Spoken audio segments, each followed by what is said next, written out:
اعوذ باللہ من الشیطان الرجیم بسم اللہ الرحمن الرحیم۔ ناظرین کرام، جس کسی نے بھی قرآن کریم کی ایک آیت پڑھی وہ فقیر سے بادشاہ بن گیا۔ اور آج جو وظیفہ آپ کو بتا رہا ہوں یہ وظیفہ بہت ہی زیادہ طاقتور ہے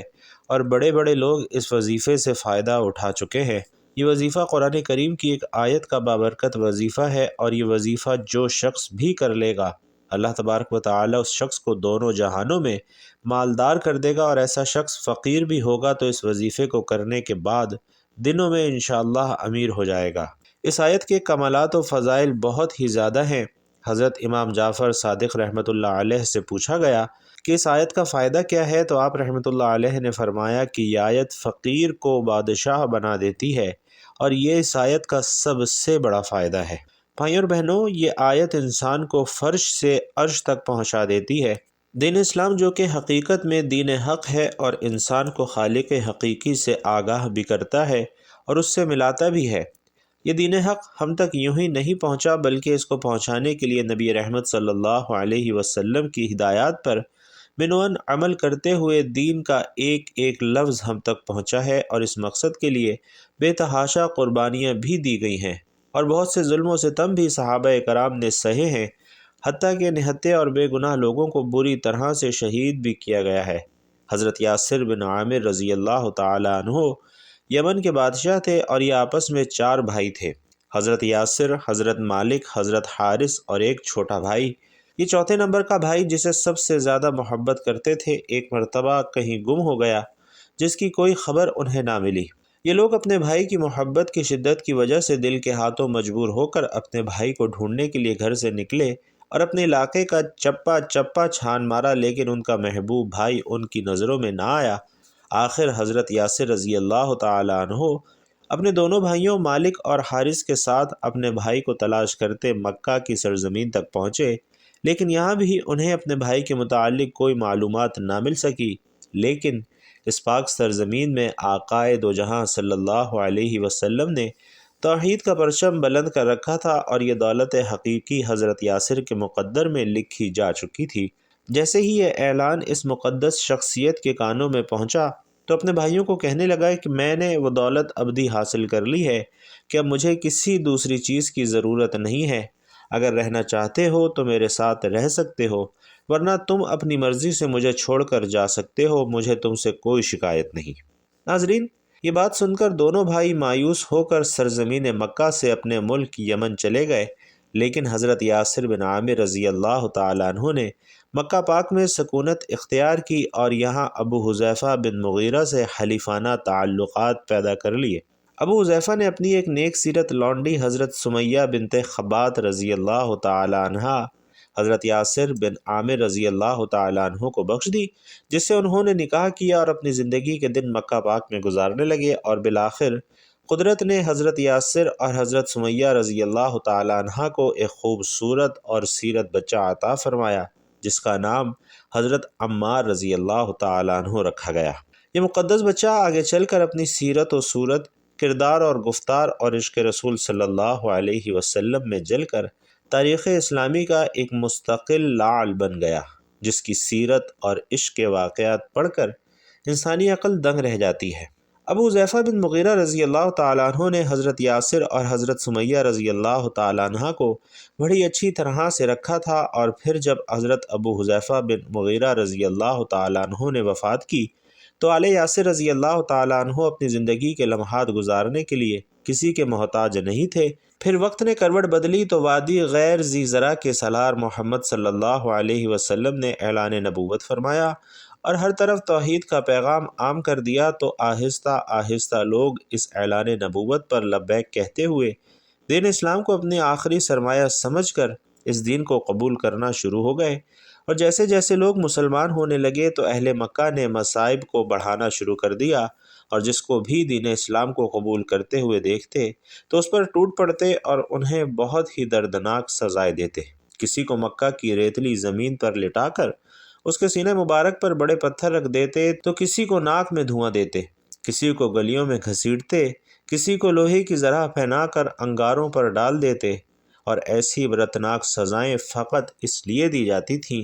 کہ لوگوں تم فقط بتوں کی عبادت کرو اور اللہ کے پیغام کو چھوڑ دو۔ لیکن بھائیوں اور بہنوں، جب سزائیں بڑھنے لگیں تو حلقہ اسلام میں لوگ بھی زیادہ شامل ہونے لگے اور توحید کے پرستاروں نے عزائم کفار کو دیکھ کر اپنا جان، مال، اولاد سب قربان کر دیا۔ لیکن اب ان ظالموں سے آنکھوں میں آنکھیں ملا کر فرماتے تھے کہ اب دنیا کی کوئی طاقت ہمارے سینوں میں سے دین اسلام کی محبت کو نہیں مٹا سکتی۔ تمہاری یہ سزائیں ہمارے ایمان کو متزلزل نہیں کر سکتی۔ تم اپنا بدترین کام کرتے رہو، ہم اپنی جانیں قربان کرنے کے لیے تیار ہیں۔ ناظرین، اب جیسے ہی کفار مکہ کو حضرت یاسر اور حضرت سعید اور حضرت عمار رضی اللہ تعالیٰ عنہ کے مسلمان ہونے کی خبر ملی تو بنو مخزوم کے لوگ غیظ و غضب میں جل اٹھے اور اپنے ناپاک ارادوں کی تکمیل کے لیے آل یاسر رضی اللہ تعالیٰ عنہ پر تکالیف کا دائرہ بڑھا دیا۔ ان توحید کے متوالوں کو اتنا مارتے تھے کہ ان کا جسم مبارک خون میں سرخ ہو جاتا تھا۔ پھر کفار کہتے تھے، اب بتاؤ ایمان کو چھوڑتے ہو یا نہیں؟ اگر نہیں چھوڑو گے تو ہم تمہیں ایسی عبرتناک سزائیں دیں گے کہ لوگوں کے لیے مثال بن جاؤ گے۔ جب کفار مکہ یہ اپنا ناپاک ارادہ ظاہر کرتے تھے تو یہ تینوں فرماتے تھے کہ محمد صلی اللہ علیہ وسلم پر ہماری 1000 جانیں بھی قربان ہیں۔ اگر ہم اسی حالت میں بھی فوت ہو گئے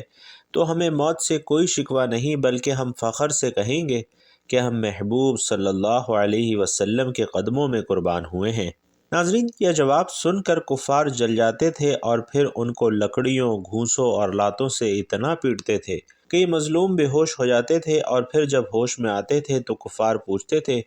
اب بتاؤ کیا ارادہ ہے؟ اذیتیں برداشت کرنے کا شوق ہے یا ایمان چھوڑتے ہو؟ یہ سن کر یہ مجاہدین نبی کریم صلی اللہ علیہ وسلم پھر فرماتے تھے کہ دامن مصطفیٰ کو ہم کیسے چھوڑ دیں؟ ہمارا اتنا ایمان کمزور نہیں ہے۔ ایک مرتبہ ظالم کفار کے ہاتھوں سے یہ تینوں اذیتناک سزائیں جھیل رہے تھے تو وہاں سے ہادی برحق صلی اللہ علیہ وسلم کا گزر ہوا اور ان کی مظلومی اور بے کسی دیکھ کر آپ کا دل بھر آیا تو فرمانے لگے، اے آل یاسر صبر کرو، تمہاری جگہ جنت ہے۔ ایسی بدترین سزاؤں سے بھی کفار کا سینہ ٹھنڈا نہیں ہوا اور زیادہ اذیتناک سزا دینے کے لیے کفار مکہ کے سردار ابو جہل نے حضرت بی بی سمیہ رضی اللہ تعالیٰ عنہ کو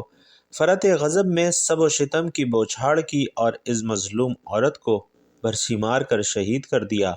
اور یوں حضرت بی بی سمیہ رضی اللہ تعالیٰ عنہ تاریخ اسلام کی پہلی شہید خاتون بن گئیں۔ کروڑ ہا سلام ہو ان کی جرت پر کہ اپنی جان تو دے دی لیکن اپنے محبوب صلی اللہ علیہ وسلم کے دامن کو چھوڑنے کا تصور بھی نہ کیا، اور تاریخ کے ورقوں میں اپنے عمل سے یہ ثابت کر دیا کہ ظالم کسی کے دل پر حکومت نہیں کر سکتا۔ دل پر حکومت تو بڑی چیز ہے، کسی کے ارادوں کو بھی نہیں مٹا سکتا۔ جب یہ کربناک خبر حضرت یاسر بن عامر رضی اللہ تعالیٰ عنہ کو ملی کہ ان کی بیوی کو ظالموں نے شہید کر دیا ہے تو اس اندوہناک خبر سے حضرت یاسر رضی اللہ تعالیٰ عنہ کو بہت صدمہ پہنچا اور روتے ہوئے اپنے محبوب آقا صلی اللہ علیہ وسلم کے دربار میں حاضر ہو کر عرض کیا، یا رسول اللہ صلی اللہ علیہ وسلم، اب تو ظالموں نے ظلم کی انتہا کر دی ہے۔ ناظرین، یہ سن کر آپ صلی اللہ علیہ وسلم کی آنکھوں میں بھی آنسو آ گئے اور حضرت یاسر رضی اللہ تعالیٰ عنہ کو صبر کی تلقین فرمائی اور فرمایا کہ اے اللہ، خاندان یاسر کو دوزخ کی آگ سے بچانا۔ ناظرین کرام، اسلامی تاریخ ایسی شہادتوں سے بھری پڑی ہے کہ جن کے بعد یہ دین حق ہم تک پہنچا، اور آج ہم ایسے سست اور کاہل ہیں کہ اس دین حق کو پہچان لینے کے بعد بھی اللہ کے حضور 5 وقت نماز پڑھنے سے بھی قاصر ہیں۔ ایک وہ وقت تھا کہ جب مسلمان تپتی ریت پر بغیر کسی جائے نماز کے اللہ کے حضور سجدہ کرنے کے لیے اپنی جان تک قربان کر دیتے تھے، اور ایک آج کا وقت ہے کہ ہم سخت گرمیوں میں بھی اے سی میں لگی ہوئی ٹھنڈی مساجد میں نرم و ملائم قالین کے اوپر اللہ کے حضور سجدہ کرنے سے بھی قاصر ہیں۔ اللہ ہم پر اور بھی کرم نوازیاں فرمانا چاہتا ہے، لیکن ہم ہی انہیں قبول کرنے کو تیار نہیں ہیں۔ اللہ تو ہمیں عطا کرنا چاہتا ہے، اور اللہ نے ہمیں ایسے ایسے عملیات اور وظائف عطا کیے ہیں کہ جن کو کرنے سے ہماری دعائیں اللہ رد ہی نہیں کرتا۔ لیکن بھائیوں اور بہنوں، ہم ہیں کہ غفلت کی نیند سو رہے ہیں اور اپنے حالات بدلنا ہی نہیں چاہتے۔ قرآن پاک میں اللہ سبحانہ و تعالی نے ایسی 2 آیات نازل فرمائی ہیں کہ جن کو پڑھنے سے انسان کی مانگی گئی ہر دعا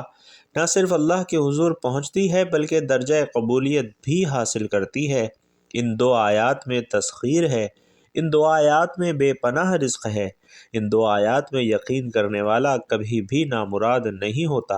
ان آیات کو اپنی زندگی میں شامل کرنے والا کبھی بھی غریب نہیں رہتا، کبھی تنگ دست نہیں رہتا۔ یہ آیات اس کی زندگی کو بدل کر رکھ دیتی ہیں۔ جو شخص بھی ان آیات کو اپنی زندگی میں شامل کر لیتا ہے تو اللہ تبارک و تعالی اس کی زندگی میں رونقیں ہی رونقیں ڈال دیتا ہے، اس کی زندگی میں خوشیاں ہی خوشیاں ہوتی ہیں، اس پر ہر وقت اللہ رب العزت کی بے تحاشا برکتیں اور رحمتیں برستی ہیں۔ اللہ تبارک و تعالی ایسے شخص کو اپنا محبوب بنا لیتا ہے اور اس شخص کی ہر حاجت، ہر خواہش اور ہر دعا کو ضرور قبول کرتا ہے۔ ان آیات کو پڑھنے والے شخص کی نسلیں بھی کبھی منگتی نہیں ہو سکتی۔ اللہ تبارک و تعالی اس شخص کی نسلوں کو بھی آباد فرما دیتا ہے، وہ خود بھی ساری زندگی عیش و آرام کرتا ہے اور اس کی نسلیں بھی ساری زندگی بیٹھ کر کھاتی ہیں۔ بھائیوں اور بہنوں، اللہ تبارک و تعالی نے ان آیات میں بے تحاشا برکت اور شفا رکھی ہے، اور ان 2 آیات کا سب سے بڑا فائدہ یہی ہے کہ یہ آیات فقیر کو بھی بادشاہ بنا دیتی ہیں۔ یہ 2 آیات قرآن کریم کی کون سی آیات ہیں؟ یہ بتانے سے پہلے آپ کو ان 2 آیات کے بے تحاشا کمال اور فوائد کے حوالے سے ایک سچا واقعہ سنا رہا ہوں کہ ان 2 آیات کے وسیلے میں اللہ تبارک و تعالی نے کیا تاثیر رکھی ہے اور اس وظیفے کی کیا طاقت ہے۔ یاد رکھیے کہ ان آیات کے حوالے سے جو واقعہ آپ کو سنا رہا ہوں یہ بالکل سچا واقعہ ہے، اور اس واقعے کو سنانے والے کی یہ خواہش ہے کہ ان آیات کو زیادہ سے زیادہ پڑھا جائے اور ان کی بدولت اللہ تبارک و تعالی سے اپنی تمام حاجات کو، تمام خواہشات کو پورا کروایا جائے، اور جو بھی بہن بھائی غربت اور تنگ دستی میں مبتلا ہیں، جو بھی رزق اور دولت کے خواہش مند ہیں، وہ ان 2 آیات کی بدولت اللہ تبارک و تعالی سے بے تحاشا دولت حاصل کر سکتے ہیں، بے تحاشا رزق حاصل کر سکتے ہیں۔ یہ واقعہ ہماری ایک اسلامی بہن نے ہمارے ساتھ شیئر کیا ہے، اور ان کا کہنا ہے کہ میرے شوہر کی کینیڈا میں ایک اچھی نوکری تھی اور ہمارا گزر بسر اللہ کے فضل و کرم سے بہت ہی اچھا چل رہا تھا کہ اچانک سے میرے شوہر کی نوکری ختم ہو گئی اور وہ پاکستان آ گئے۔ کہتی ہیں کہ چند ماہ تک تو ہمارا گزارا چلتا رہا، اور میرے شوہر نے جتنی بھی سیونگز کی ہوئی تھیں ہم ان سے اپنا گزر بسر کرتے رہے، مگر ہماری جمع پونجی ختم ہو گئی تو نوبت یہاں تک آئی کہ ہم اپنے گھر کی چیزوں کو بیچنے لگ گئے، یہاں تک کہ میں نے اپنی جیولری بھی بیچ ڈالی تاکہ گھر کے اخراجات چل سکیں، اور ایک وقت ایسا بھی آیا کہ بچوں کے اسکولوں کی فیسیں دینے کے لیے بھی ہمارے پاس وسائل موجود نہیں تھے۔ ایک جاب لیس انسان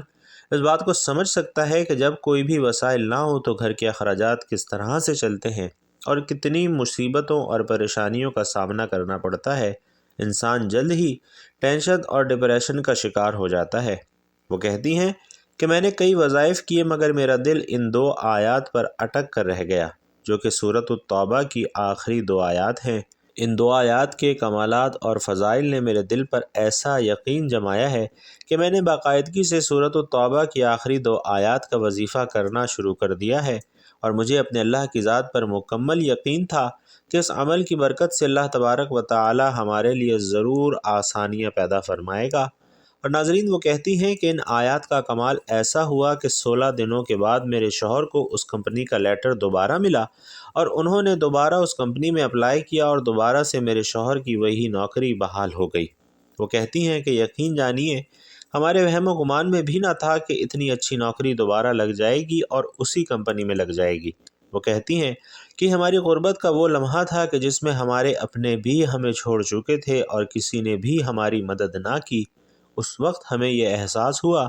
کہ دنیا والوں سے جب تک نہ مانگو تب تک وہ خوش رہتے ہیں، اور جب کبھی ضرورت ہو تب ہی کسی کی ویلیو کا پتہ لگتا ہے۔ اس کے برعکس ایک عدالت میرے اللہ کی ہے کہ جس سے اگر مانگو تو وہ خوش ہوتا ہے اور نہ مانگو تو ناراض ہو جاتا ہے۔ تو بھائیوں اور بہنوں، یہ تو ایک چھوٹی سی کارگزاری ہے جو کہ ان 2 آیات کے حوالے سے ہے، ورنہ یہ بات حقیقت ہے کہ بادشاہوں نے ان آیات سے فیض پایا ہے اور فقیر سے بادشاہ ہوئے ہیں۔ اسی لیے آپ نے ان 2 آیات کا یہ بابرکت وظیفہ لازمی کرنا ہے۔ سورۃ التوبہ کی آخری 2 آیات کو یاد کر لیجئے جو کہ یہ ہیں، بسم اللہ الرحمن الرحیم، لقد جاءکم رسول من انفسکم عزیز علیہ ما عنتم حریص علیکم بالمؤمنین رؤوف الرحیم فإن تولوا فقل حسبی اللہ لا الہ الا هو علیہ توکلت وہو رب العرش العظیم۔ ناظرین، یقین جانیے کہ اس کے کمالات آپ خود ملاحظہ کریں گے اگر آپ ان 2 آیات کو اپنی زندگی کا حصہ بنا لیتے ہیں اور اپنی زندگی میں ان آیات کو شامل کر لیتے ہیں، تو پھر آپ کو کائنات کے کسی بھی اور عمل کی، کسی بھی اور وظیفے کی انشاءاللہ ضرورت باقی نہیں رہے گی، کیونکہ اللہ تبارک و تعالیٰ کا کلام سب سے طاقتور ہے۔ اللہ بے نیاز ہے، جو بھی اس کی رسی کو مضبوطی سے پکڑتا ہے، اللہ تبارک و تعالیٰ کی رحمت اور قدرت اسے ڈھانپ لیتی ہے اور اس کو کبھی بھی گرنے نہیں دیتی۔ اللہ تبارک و تعالیٰ کی ذات اس شخص کو غنی کر دیتی ہے اور وہ دنیا میں کسی کا محتاج نہیں رہتا۔ تو بھائیوں اور بہنوں، یہ بہت ہی قیمتی عمل ہے اور پورے یقین کے ساتھ اس عمل کو کیجیے۔ انشاءاللہ اس عمل کی برکت سے اللہ تبارک و تعالیٰ آپ کی تقدیر بدل کر رکھ دے گا اور آپ کو اتنی دولت عطا فرمائے گا کہ آپ خود حیران رہ جائیں گے۔ اور آج کا یہ عمل پورا سن لیجئے، یہ عمل بہت ہی آسان اور مختصر ہے، جو کہ سورۃ التوبہ کی آخری 2 آیات کا بابرکت عمل ہے۔ تو آپ نے ان آیات کو ہر نماز کے بعد 11 مرتبہ پڑھنا ہے۔ یہ وظیفہ انشاءاللہ آپ کو بادشاہ بنا دے گا۔ اس عمل کو آپ نے 11 دن تک لازمی کرنا ہے اور انشاءاللہ 11 دنوں سے پہلے آپ کی ہر قسم کی حاجت اللہ تبارک و تعالی پوری فرما دے گا۔ آپ کی ہر قسم کی مشکلات اور پریشانیاں ختم ہو جائیں گی اور آپ کے گھر میں اللہ تبارک و تعالی کی بے تحاشا برکتیں اور رحمتیں ہوں گی۔ جس بھی مقصد کے لیے آپ اس عمل کو کریں گے، وہ مقصد اللہ کے حکم سے ضرور پورا ہوگا۔ ناظرین کرام، کامل یقین ہونا اس عمل کی لازمی شرط ہے اور دوسری شرط نماز ہے۔ اس عمل کو آپ نے ہر نماز کے بعد کرنا ہے اور 11 مرتبہ آپ نے ان آیات کو ہر نماز کے بعد پڑھنا ہے۔ تو اسی لیے آپ نے بالکل بھی اس عمل میں کسی قسم کی کوتاہی نہیں کرنی۔ انشاءاللہ اس عمل سے آپ کو بے تحاشا فائدہ حاصل ہوگا۔ اور یہاں ایک اور بات بھی یاد رکھیے کہ جب بھی یہ عمل شروع کرنے لگیں تو پہلے 3 بار درود ابراہیمی لازمی پڑھ لیجئے۔ 3 مرتبہ درود ابراہیمی پڑھنے کے بعد آپ نے آیات بتائی گئی تعداد میں پڑھنی ہے اور آخر میں پھر سے 3 بار یہی درود ابراہیمی پڑھ لینا ہے، اور اس کے بعد اللہ سے اپنی حاجات کے لیے، مشکلات کے لیے، غربت اور تنگدستی کے لیے یا کسی بھی قسم کی پریشانی کے لیے، جو بھی آپ کی پریشانی ہو وہ اللہ سے بیان کر کے مدد مانگ لیجئے۔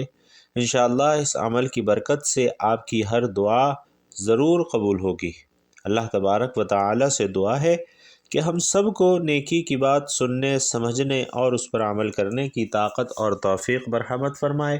میرا سنانا اور آپ کا سننا اپنی بارگاہ میں قبول و منظور فرمائے۔ جو مانگ سکے وہ بھی عطا فرمائے، جو نہ مانگ سکے وہ بھی عطا فرمائے۔ آمین یا رب العالمین۔ بھائیوں اور بہنوں، آخر میں آپ سے گزارش ہے کہ اگر آپ بھی اپنے رزق میں وسعت، برکت اور کشادگی چاہتے ہیں تو اللہ تبارک و تعالی کا انتہائی طاقتور صفاتی نام یا رحمانو کمنٹ باکس میں ضرور لکھتے جائیے گا، کیونکہ جب بھی اللہ کو اس طاقتور صفاتی نام سے پکارا جاتا ہے تو اللہ کی رحمت جوش میں آ جاتی ہے اور پھر اللہ رب العزت سے جو کچھ مانگا جائے اللہ پاک ضرور عطا فرماتا ہے۔ اسی لیے یا رحمانو ضرور لکھتے جائیے گا۔ اللہ تبارک و تعالی آپ سب کا حامی و ناصر ہو۔ آمین یا رب العالمین۔